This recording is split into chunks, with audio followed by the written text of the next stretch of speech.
আপনি কি প্রতিদিন সকালে অ্যালার্ম বাজার পর সেটাকে স্নুজ করেন?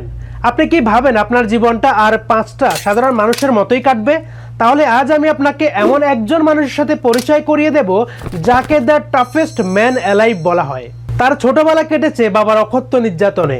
135 কেজি ওজনের শরীর নিয়ে সে পেস্ট কন্ট্রোল বা তেলাপোকা মারার কাজ করত। আজ সেই মানুষটি 4000-এর বেশি পুশ আপস করে ওয়ার্ল্ড রেকর্ড হোল্ডার এবং বিশ্বের সব থেকে কঠিন সব আলট্রা ম্যারাথন জয়ী।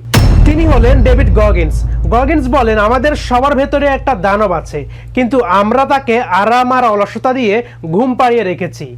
আজকের এই 10 মিনিটে আমরা গগিন্সের জীবনের সেই 6টি গোপন রণকৌশল শিখব যা আপনার ভেতরে সেই ঘুমন্ত দানবকে জাগিয়ে তুলবে। আপনি কি নিজের লিমিট ক্রস করতে প্রস্তুত? ভিডিওর শুরুতে একটা অত্যন্ত জরুরি কথা। আপনি আজ হয়তো খুব জোশ নিয়ে এই ভিডিওটা দেখছেন, ভাবছেন কাল থেকে জীবন বদলে দেবেন, কিন্তু এই ফিলিংসটার নামই হলো মোটিভেশন। গগিন্স বলেন, মোটিভেশন হলো আবর্জনা। কেন?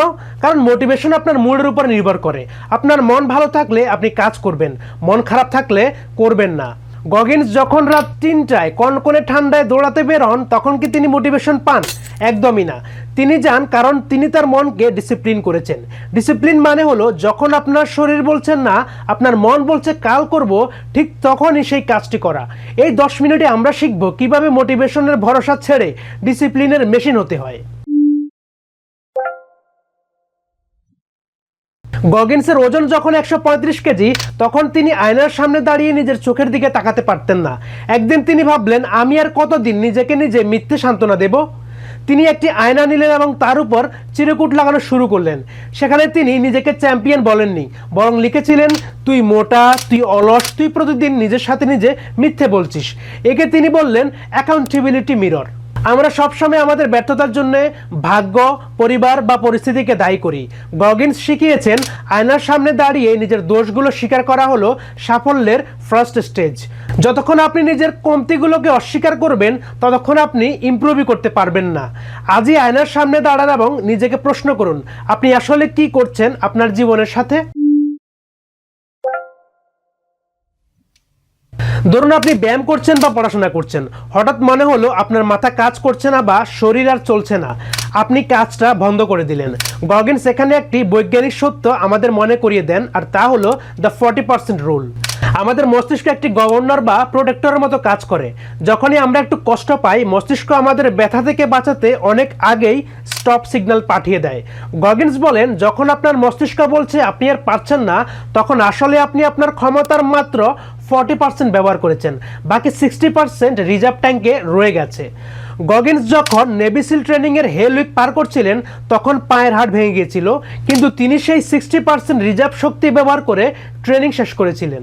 তাই পরের বার যখন মনে হবে আপনি ক্লান্ত, নিজেকে বলুন, I am only at 40%। Navy seal training এর সময় যখন গগিন্সকে বরফ শীতল পানিতে ঘন্টার পর ঘন্টা বসিয়ে রাখা হতো, তখন তার মনে হতো তিনি হয়তো আর বাঁচবেন না। তখন তিনি তার কাল্পনিক কুকিজারের সাহায্য নিতেন। এই কুকিজারে তিনি কোনো বিস্কুট রাখতেন না, রাখতেন তার জীবনের পুরনো সব ছোট বড় জয়ের স্মৃতি। যেমন সেই দিনটির কথা যখন তিনি স্কুলে একটি কঠিন অপমান সহ্য করেছিলেন, বা সেই দিনটি যখন তিনি প্রথম 1 মাইল দৌড়াতে পেরেছিলেন। যখন জীবন আপনার উপর চরম আঘাত করবে, তখন নিজের এই কুকি জার থেকে একটি স্মৃতির কুকি বের করুন। নিজেকে মনে করিয়ে দিন যে আপনি এর আগেও অসম্ভবকে সম্ভব করেছেন। আপনার পাস্ট ভিক্টরি আপনার ফিউচার স্ট্রেংথ। শ্রমিকদের হাতের তালু কেন শক্ত বা কড়া পড়া হয়? কারণ বারবার ঘর্ষণের ফলে চামড়া নিজেকে শক্তিশালী করে তোলে। গগিন্স বলেন, আমাদের মস্তিষ্কেও তেমনি ক্যালস বা কড়া ফেলতে হবে, আর এটা করবার একমাত্র উপায় হলো সিক ডিসকমফোর্ট।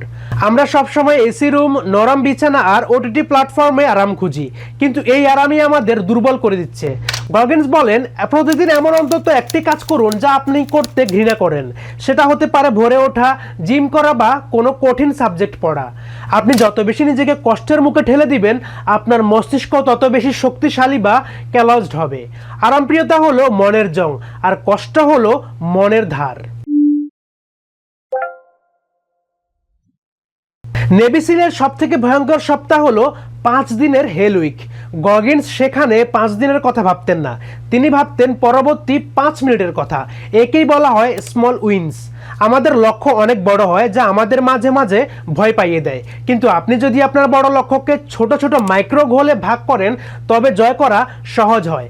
গগিন্স যখন 100 পাউন্ড ওজন কমিয়েছিলেন, তিনি প্রতিদিনের টার্গেটটা পূরণ করতেন। তাই এখন থেকে একটি ডায়েরিতে আপনার প্রতিদিনের ছোট ছোট টাস্কগুলো লিখুন এবং সেগুলোকে কমপ্লিট করে টিক মার্ক দিন। এই ছোট ছোট টিক মার্কগুলো আপনার মস্তিষ্কে ডোপামিন রিলিজ করবে এবং আপনাকে আরও বড় লড়াইয়ের জন্য মোমেন্টাম দেবে।